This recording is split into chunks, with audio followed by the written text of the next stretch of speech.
ሰላም ጤና ይስጥልን ውድ የአፍሪዴሊ ቲዩብ አድማጮቻችን፣ ዛሬ አንድ ታሪክ ላጫውታችሁ። በዓለማችን ዝነኛ የሆነ የፎርብስ መጽሔት በአንድ ወቅት አፍሪካዊ የሆኑ ዝነኛ ተጫዋቾችን በመፍጠር አቅም ያላቸውን 40 ሰዎች ሲል ባወጣው ጽሑፍ ሶስተኛ ደረጃ ላይ ያስቀመጠውን ዲዲየር ኔቬስ ድሮግባ ቴብሊ በማርች 11 ወር 1978 በአጃይ ተወለደ።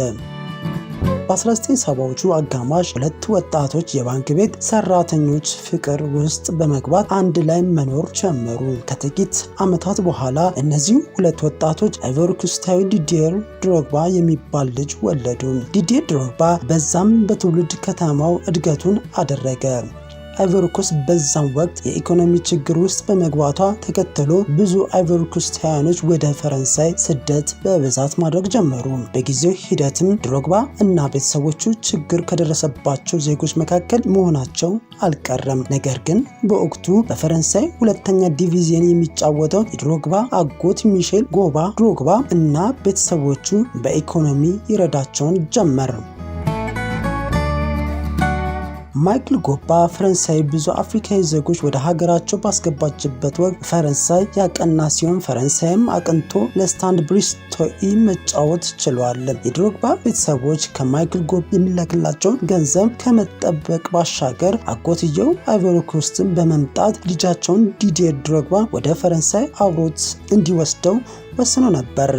ነገር ግን በወቅቱ የድሮግባ አጎት ወደ አይቮሪኮስት እንዳይመለስ በፈረንሳይ መንግስት ከቪዛ ጋር በተገናኘ እገዳ ተጣለበት። በዛም ወቅት ነበር ቤተሰቡ በአጎቱ ሙሉ ወጪ ወደ ፈረንሳይ ከአጎቱ ጋር ሊሄድ የነበረው ድሮግባ አጎቱ በፓሪስ እንዲጠብቀውና ለብቻው ወደ ፈረንሳይ እንዲጓዝ የወሰኑት። በዚህን ጊዜ ድሮግባ ወደ ፈረንሳይ መሄድ በጣም ፈርቶ ነበር። ምክንያቱም ድሮግባ በወቅቱ የ5 ዓመት ልጅ ነበር ሲሆን ፕሌን ሲሄድ የመጀመሪያው ነበር። ድሮግባ በ5 ዓመቱ የመጀመሪያውን ጉዞ ወደ ፈረንሳይ ከማያውቃቸው ሌሎች ሰዎች ጋር አድርጎ ፈረንሳይ ፓሪስ ከተማ መድረስ ቻለ። በፓሪስ ቻርሊ ዲ ጋየል ኤርፖርት በሰላም የደረሰው ዲዲየር ድሮግባ አጎቱ በኤርፖርት ውስጥ አገኘው። ድሮግባ ወደ ፈረንሳይ ከሄደ በኋላ ቤተሰቦቹ በልጃቸው ላይ አንድ ተስፋ ነበራቸው። ያም በትምህርቱ ላይ ሙሉ ትኩረት አድርጎ በትምህርት ትልቅ ደረጃ እንዲደርስ ነበር። በተቃራኒው አጎቱ ዲዲየር ድሮግባን ኳስ ተጫዋች የማድረግ ከፍተኛ ፍላጎትም ነበረው። በዚህም የተነሳ የዲዲየር ወላጆች እና አጎቶች በፍላጎታቸው ላይ በተደጋጋሚ ይጋጩና ይጣሉ ነበር። በመጨረሻ ከብዙ ጥሎች በኋላ ዲዲየር ድሮግባ ትምህርቱን ኳሱንም ጎን ለጎን እንዲያስኬድ ተስማሙ። ድሮግባ በፈረንሳይ ለ3 ዓመታት መጥፎ ጊዜ አሳልፈ። ድሮግባ በአንድ ወቅት በኢንተርቪው ሲናገር በየቀኑ ያለቅስ እንደነበርና ቤተሰቦቹ በከፍተኛ ደረጃ ይናፍቁት እንደነበር፣ ወደ ሀገሩ መመለስ እንደሚፈልግ ለአጎቱ በተደጋጋሚ እንደነገረው ገልጿል። በወቅቱ በሁኔታው የተናደደው አጎቱ ድሮግባ ወደ አይቮሪኮስት መልሶ ላከው። ድሮግባ ወደ ቤተሰቦቹ ሲመለስ ነገሮቹ የበለጠ የከፋ ሆኖ ጠበቁት። ቤተሰቦቹ ድሮግባን ወደ ትምህርት ቢመልሱትም ብዙም ሳይቆይ የትምህርት ቤት ክፍያ መክፈል የማይችሉበት ደረጃ ላይ ደረሱ። የከፋ የሀገሪቱ ሁኔታ ችግር ያባባሰባቸው የድሮግባ ቤተሰቦች ልጃቸውን ሰፈር ከመዋል ሌላ ምንም ማድረግ ሳይችሉ ቀሩ። በዚህም ድሮግባ ለ3 ዓመታት ሰፈር ውስጥ ከመዋል ባሻገር እግር ኳስ ከጓደኞቹ ከ8 ዓመት እስከ 11 ዓመት ድረስ መጫወት ቻለ። ከ3 ዓመታት በኋላ ድሮግባ 11 ዓመት ሲሞላው ቤተሰቦቹ ሙሉ ለሙሉ ስራቸውን አጡ። በዚህም ድሮግባ ወደ ሀገሩ መመለሱ ስህተት መሆኑን ተረዳ። ድሮግባ በድጋሜ አጎቱን ከቤተሰቦቹ ጋር ሆኖ ወደ ፈረንሳይ እንዲመልሰው አናገሩት። አጎቱን በድጋሚ ሙሉ ወጪውን ሸፍኖ ድሮግባን ወደ ፈረንሳይ ዳግመኛ ወሰደው። ድሮግባ ከአጎቱ ትምህርቱን እየተማረ ኳስ እየሰለጠነ ህይወቱን ቀጠለ። ድሮግባ በአካዳሚ ኳስ በቀኝ ተመላላሽ ቀጠለ። አጎቱ ሚሼል ጎባም በዚህም ሂደቱ በ1993 ሌቫኖስ እንዲቀላቀል አደረገው። ድሮግባ የቀለም ትምህርቱን በመጨረስ በዲግሪ በዩኒቨርሲቲ ኦፍ ሊ ማንስ በአካውንቲንግ መማር ጀመረ። በወቅቱ ድሮግባ ትልቁ ዓላማው የዲግሪ ትምህርቱን መጨረስ ነበር። በዛም ድሮግባ ከአካውንቲንግ ዲግሪ በኋላ በ21 ዓመቱ ሙሉ ለሙሉ ኳስ ላይ ትኩረት አደረገ።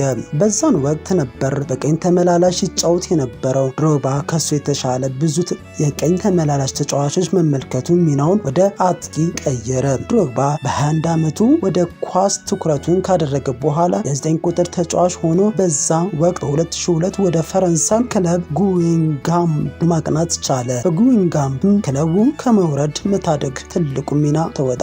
በጉዊንጋም ባሳየው አቅም ትልቅ አድናቆትን በማግኘት ወደ ማርሴይ አቀና። በማርሴይ በመጀመሪያው በ2003 እና 4 የውድድር ዓመት በ35 ጨዋታ 19 ጎሎችን በማስቆጠር የሊጉ የዓመቱ ምርጥ ተጫዋች ተባለ። በዚህን አቋሙ ትልቅ የአውሮፓ ክለቦች እይታ ውስጥ የገባው ድሮግባ በ36 ሚሊዮን ዶላር ቼልሲን ተቀላቀለ።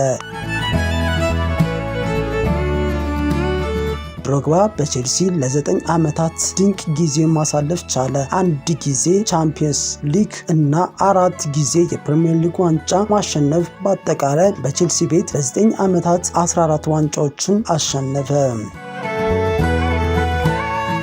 የቼልሲ 20,000 ደጋፊ በ2012 ድምጽ በሰጡት የምንጊዜውም የቼልሲ ምርጥ ተጫዋች ምርጫ ውስጥ ዲዲየር ድሮግባ በ2012 የምንጊዜውም የቼልሲ ምርጥ ተጫዋች በመባል መመረጥ ችሏል። ከዛም በተጨማሪ ከ2010 እስከ 2020 የምንጊዜውም የቼልሲ ምርጥ ተጫዋችነትን ምርጫ ዲዲየር ድሮግባ በ2012 የምንጊዜውም የቼልሲ ምርጥ ተጫዋች በመባል መመረጥ ችሏል። ከዛም በተጨማሪ ከ2010 እስከ 2020 የ10 ዓመቱ ምርጥ ቡድን ውስጥ መካተት ችሏል። ለሀገሩ ዋንጫ ባያስገኝም የአፍሪካ የዓመቱ ምርጥ ተጫዋች ሽልማትን ለሁለተኛ ጊዜ ማሸነፍ ችሏል። ብዙዎቹ የአፍሪካ የምንጊዜው ምርጥ ተጫዋች ሲሉ የሚናገሩለት ድሮግባ በክለቡ ሕይወቱ ለ437 ጨዋታ 324 ጎሎች ላይ ተሳትፎ ማድረግ ችሏል። 219 ጎል 105 አሲስትም ማድረግ ችሏል። ለኮት ዲቫር በ105 ጨዋታ 65 ጎሎችን አስቆጥሮ ድሮግባ በ2018 እግር ኳስ ያስቆጠረ ሲሆን በ90ዎቹ ፍቅረኛው ከነበረችው ኋላ ሚስቱ ከሆነችው ማላዊ ላላ ዲአኬቴ 3 ልጆችን አፍርቷል። በሜዳ ላይ ቁጡ የሆነ ድሮግባ በበጎ አድራጎት ስራው በስፋት ይታወቃል። ከበጎ አድራጎት ስራው በተጨማሪ የሰላም አባት ተምሳሌ በማለት የሚጠራ ሲሆን የሀገሩ ሁለት ጦር ተፋላሚ ጦር ይበቃ በሚል ወደ ሰላም በማስማማት ከፍተኛ ከበሬታን አግኝቷል። ውድ የአፍሪ ዴሊ ቲዩብ አድማጭ ተመልካቾቻችን የዛሬው ዶክመንተሪያችን ይህን ይመስላል። ላይክ፣ ሰብስክራይብ እና ሼር በማድረግ ቤተሰብ ይሁኑ።